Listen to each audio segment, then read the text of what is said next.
Hi everybody, and welcome again to another episode of Orthodoxy 101.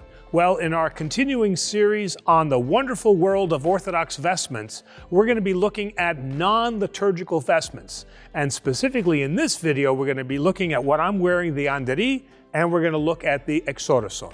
Well, to begin this fashion show, hold up, wait a minute, let me back up here, because a lot of people today believe that that's what the priest is doing with his non-liturgical and liturgical vestments. And in previous videos, we talked about why that's not the case. So just a little reminder there.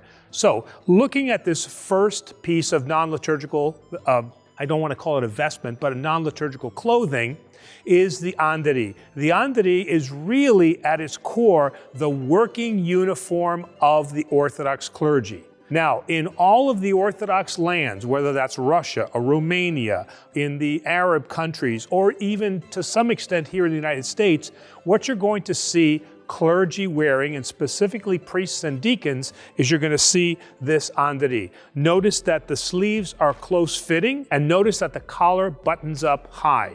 So this is normally what the priest would wear as he's working during the day. So this is, in fact, what we would wear if we were going to visit somebody in the hospital or at their home, or even if I was going shopping. Now, it's a little bit different in some places here in America, but we're going to get to that later. Our next non-liturgical entry is what's called the exorason. Now, you notice it begins with EX, exorason. So that means it is worn over the raso. Sometimes they'll refer to this as a raso, but it's actually the anderi. So the exorason just comes from the fact that it will be worn over what I'm wearing here.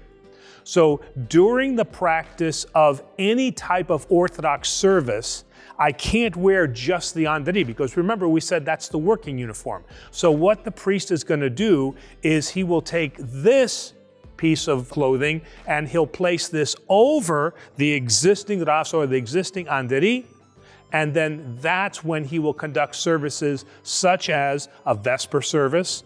He can do this with an Orthodox service or a Matin service, or he can do this with some of the sacraments like confession, marriage, or a baptism. Now, if you'll notice, different from the sleeves, the close sleeves that you see here on the exorason, the sleeves are much larger, almost like a chanter's robe would be.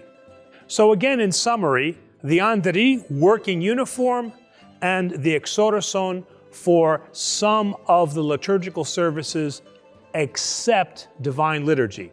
So thanks for joining us for this video, and in our next video we're going to continue with non-liturgical vestments, and we're going to be talking about the famous, or from an Orthodox perspective I should say infamous, priest collar.